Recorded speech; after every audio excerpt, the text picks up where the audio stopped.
Oggi è un luogo in cui si fa ricerca scientifica di alto livello, un tipo di ricerca traslazionale, cioè quella che parte,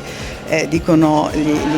inglesi, dal bench, quindi dal bancone di laboratorio per arrivare al bedside, al letto del paziente e poi alla community, quindi alle politiche anche comunità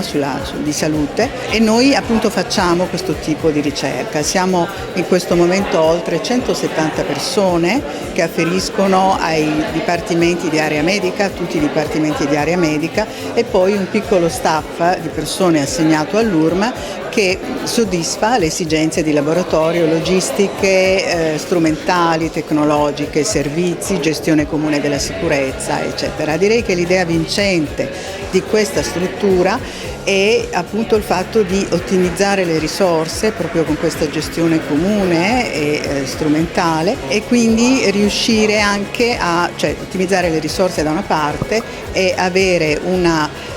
collaborazione, una vicinanza appunto fra i vari laboratori, fra i vari gruppi di ricerca, vicinanza che alimenta le collaborazioni scientifiche.